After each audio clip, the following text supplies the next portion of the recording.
The story of the San Francisco Giants is legendary. In my years as the official voice of the Giants, I've had the privilege to meet countless players and personalities whose passion for this team is only matched by their love for the game.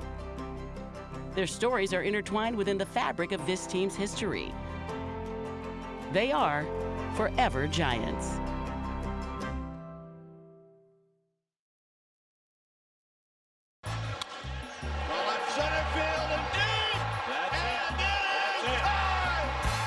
Dusty Baker's career began when he was drafted by the Atlanta Braves in 1967, straight out of high school. In his 19-year MLB career, he was a two-time All-Star, NLCS MVP, and a World Series champion.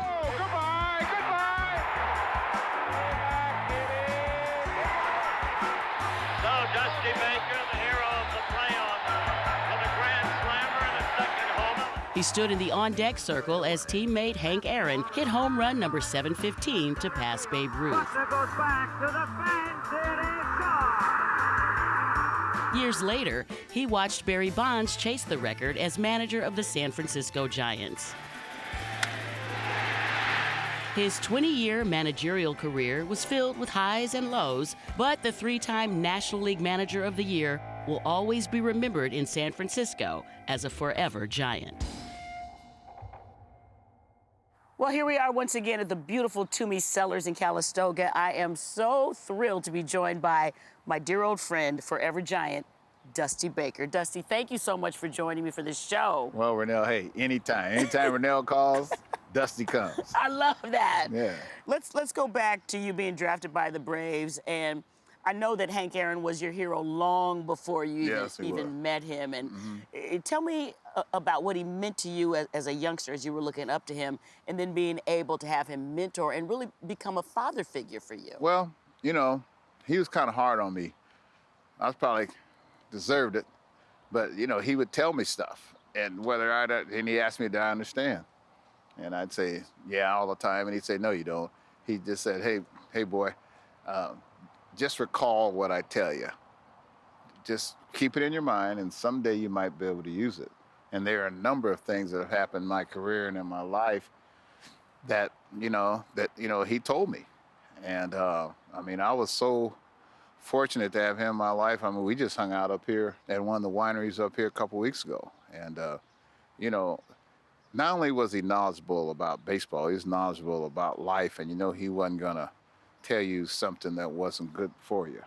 You may not like what he told you, but sooner or later, it was going to come to fruition. Actually, and I was closer in age to his kids than I was to him. There's 15 years between them? Yeah, something like that. Yeah. Because, see, I couldn't go out. I couldn't even have a drink then. I can go have a soda with his kids. You know what I mean? And I was hanging with Hanky and Dorinda and Gail and little Larry. And so I was over there almost every day. Wow. And, Barbara would cook for us. And, while Hank was going for the record, Ralph and I were in charge of making him laugh. Because because I was a very... That was heavy stuff. Yeah, it was heavy stuff. And some of the things he went through, I went through at a minor degree, but it prepared me in my life for what I saw him go through with racial issues and fan mail and hate mail and stuff, because I got a lot of that, myself, especially when I was in Chicago and Cincinnati. Yeah. So, a lot of things come full circle. You don't know how these things are going to, prepare you. Yeah. But, he also taught us how to play with pain. One of the things that I'm most proud of, I've never been on disabled list, even though I was hurt. That's incredible. Yeah, but Hank, man, he didn't want to hear it. If you could play, go play. Yeah. And I used to see him think away pain. I'd see him in his locker and he was reading the newspaper, but his eyes weren't moving, and I knew he was thinking away pain. And because he was in pain all the time. He had bad sciatic, he had something wrong with his back, and he'd come in walking like Fred Sanford, and then the game would start, and he'd start running like Bob Hayes. Right. And then the game's over again, and he'd walk like Fred Sanford again. I said, man, how do you do that? Mm-hmm. And he says, the mind's a powerful thing, and Hank had a very, very strong mind. This is what he stressed to us, the power of the mind, and try to channel your energies or your anger in a positive direction. And I think he probably also knew that what he was doing was bigger than himself and the example he wanted to set for you all, and what a privilege it was for you all to have that opportunity to play professional baseball. Right. Well, he stressed to us about how he came up peeking at Jackie Robinson. And then my dad loved Jackie Robinson. I'm sure, yeah. And especially back in those days, most African Americans were Dodger fans because of Jackie Robinson. Because of Jackie, that's right. And then when Willie came, then equal amount of people started liking the Giants. And there was a magazine that was out, Sepia magazine and Jet back in the day that had all the Latins and black players on each team in it. Yeah. You know what I mean? And yeah. And it was probably the Giants, the Braves, and the Pirates probably had the most in the National League, and in Cleveland and the American League. Yeah. And you sort of realize which towns are more conducive to openness of race than other towns. Yeah. And so you sort of start noticing different things. Isn't it interesting how baseball and race relations and civil rights, how connected it all was? Oh, yeah. And you lived through all of that. Yeah, I mean, I didn't know I was living it, but I was. And then... And Hank was teaching you, and you didn't even really realize it at the time. And then I'd see guys like I'd go into Cincinnati, and, Pee Wee Reese. Pee Wee'd bring me my bats, and I didn't know how close he was. Like, I got a wall at my house, the number of walls that are dedicated to Hank and Jackie Robinson, and, I mean, I was so lucky, I didn't play with Satchel Paige. Yeah, because Satchel's with us in Atlanta. That's so crazy. Oh, yeah, and he used to call me Daffy all the time. And I was his caddy. I said, hey, look, man, my name is Dusty. He says, Daffy, I know what your name is. So I just answered to Daffy. Hey, that was Mrs. Satchel Paige. Call me whatever you want to call me, right? I guess, man.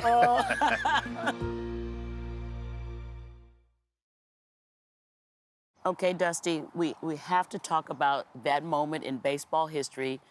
Everybody knows that you were in the on-deck circle when Mr. Henry Aaron hit that magnificent home run, number 715, to pass Babe Ruth.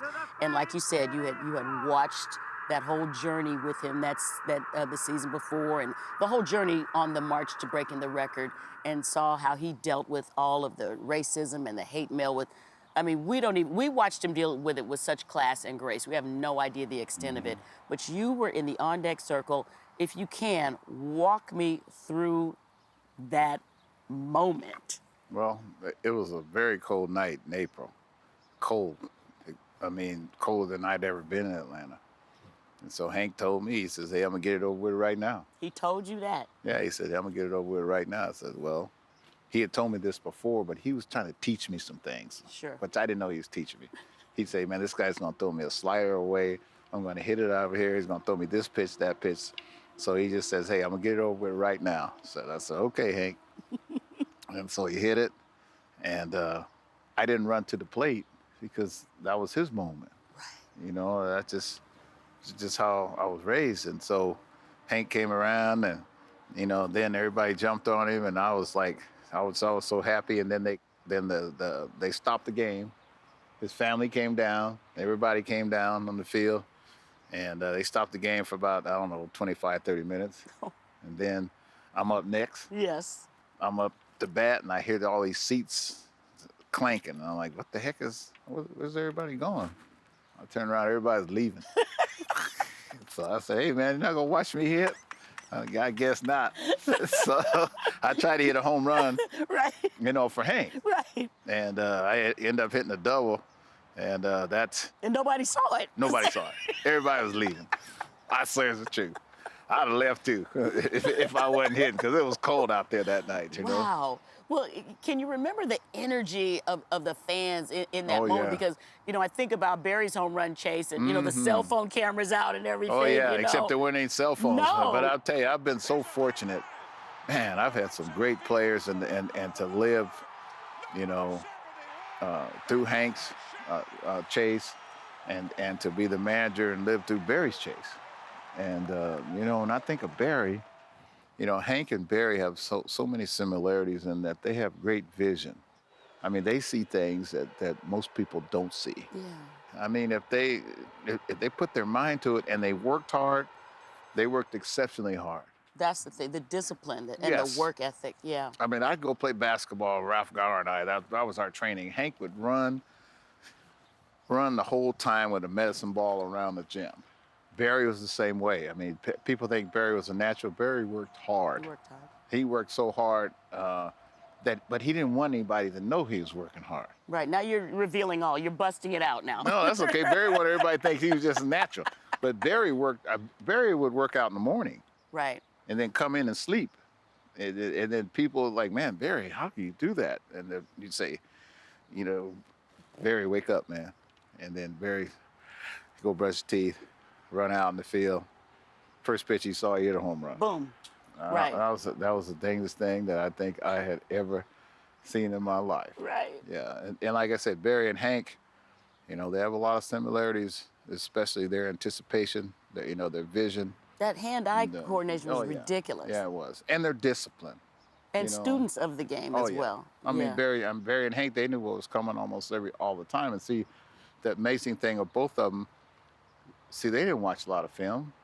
You know, they had it right here. Yeah, they need to watch the film. Yeah, but if they ever faced a guy, then they knew what a guy threw. They knew his sequence. They knew, they may not know his name, but they had total recall of almost every, situation. Yeah, that's amazing. Yeah, it's amazing to me.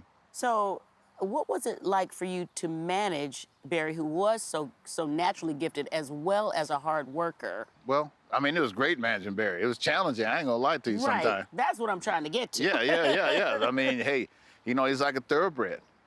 Thoroughbreds, they don't like to be ridden, but they like to run. And I love that. And you kind of like got to know when to let them run, but you got to also have a certain amount of discipline, or else, if not, then you'll lose the rest of the guys on your team. And they'll say like, hey man, is Barry gonna show, or is Barry gonna do this? And then if one guy doesn't, then another guy, next thing you know, you got a whole domino effect of everything. And so, there were times, and I said, Barry, I got to get on you, just to try to keep the team together. But everybody on the team realized that, how much we needed Barry. And so there were some guys that I talked to, like Bill Walsh helped me a lot. Really? Oh yeah.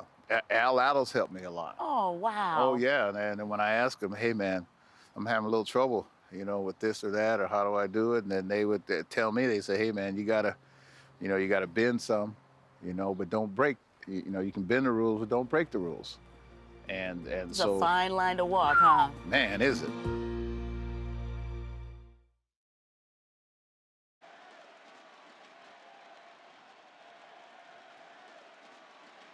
And here comes the pitch.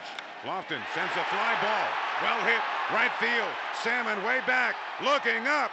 It's off the fence out there. That'll drive in a couple. The ball is on the warning track in Death Valley. Snow has scored. Bell has scored. Lofton to third, and he hangs on right there. A two-run triple. The Giants lead it 10-4. When J.T. Snow crossed home plate, right behind him was David Bell.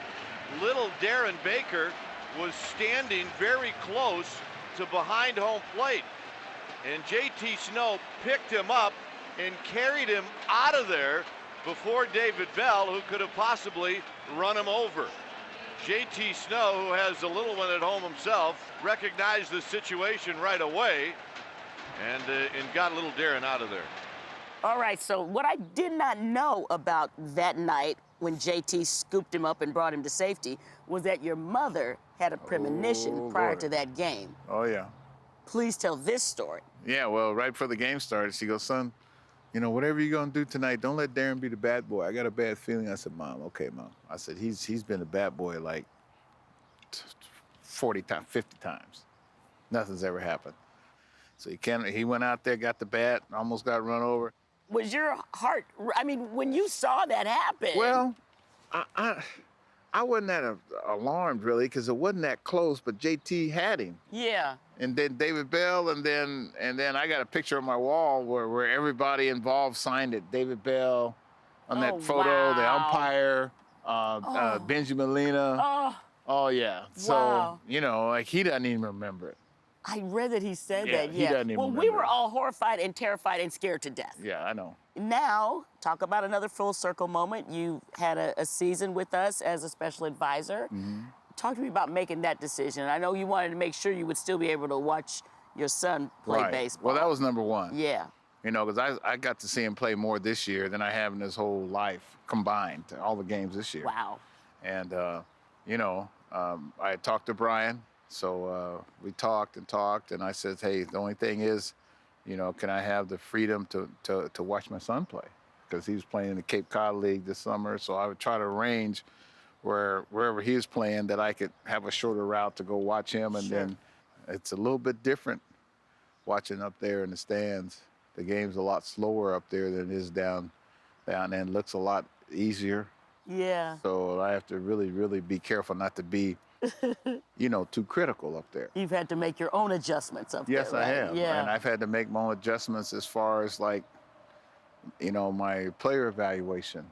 That's quite a transition. Yeah, you have to guard against being too critical. You know, it's easy to be critical.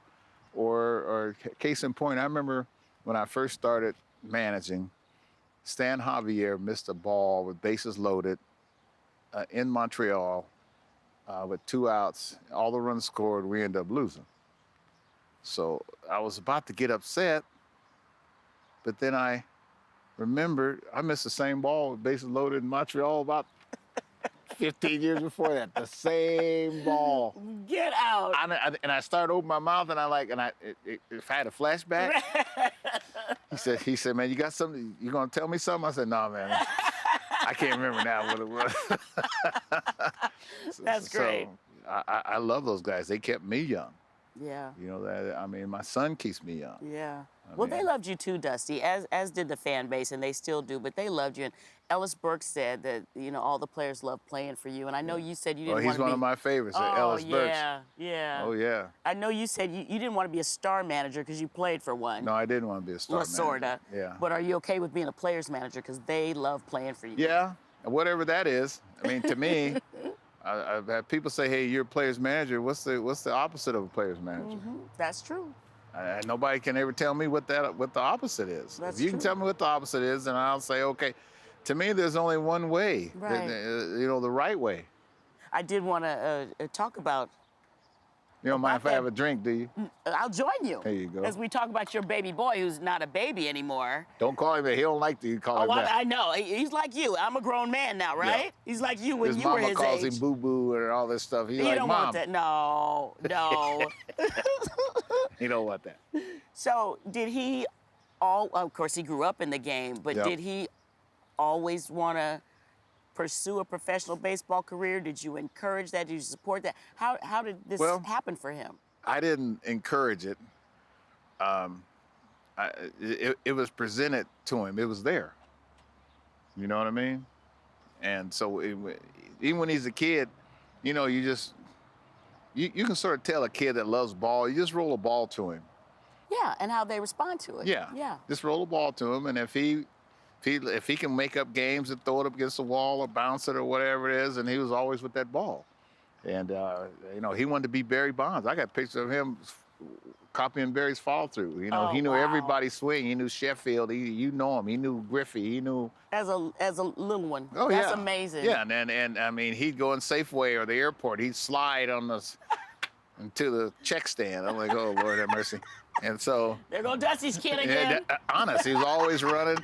And he loved ball, and see, he decided he wanted to play baseball long before I did in my career, because I love basketball and football and all of them, but he knew he wanted to play baseball probably when he made the decision in the 8th or 9th grade, and my dad asked me to make that decision in the 8th or 9th grade to pick one sport, and I couldn't, and I said, Dad, I can't, I like them all, and so.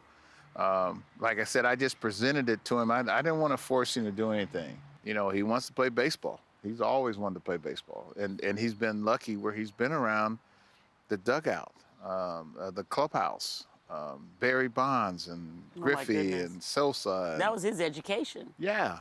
Joey Votto. I mean, these are the guys. Wow. These are the guys, Jay Bruce, these are the guys that he stays in contact with right now. That's you know, incredible. And I don't ask him what they talk about because I'm sure they ask him, you know, about his mean old man sometime. So, you know, I try not to be mean. I try to be firm but fair. That's what you are. I'm telling you, we still didn't get to talk about music and your relationship with John Lee Hooker and seeing Jimi Hendrix and the Monterey Pop. So you have to, you went to do this again. I got John Lee. See, I got this guitar collection at home. John Lee was one of the first guys to give me a guitar. I got John Lee and he's just the initials and pictures, and I got like, I fished with Elvin Bishop. I got his guitar. I got like Santana. I got BB. I got Tom Petty. I got the Stones. Look at you. Yeah, I got the Stones. They all signed it. Oh I got Buddy Guy. So, see, we have to do a whole nother show about you and music. Yeah, but I wanted to play guitar. Oh, wait a minute. My mama wouldn't let me. Right. My mama, she said, you gotta play piano. I don't want to play no piano. I want to play the guitars. No. So I can be hopping across the stage. Yeah, you wanted to be in a band. You wanted to front a band. That's what you wanted to do. I know you did. I know you did. Well, we could do a whole show about you and music. And in fact, you wrote a book about that weekend at the Monterey Pop Festival. We have got to talk to you again because I've got to delve into that. Well, that was my mom. She gave me, that was my graduation ticket. She gave you tickets for that weekend. Yeah. And you said it was the best concert $20 and the Rambler station wagon to sleep in. Good gracious alive. And you saw Hendrix there. It changed your life, didn't it? Sure did. Yes.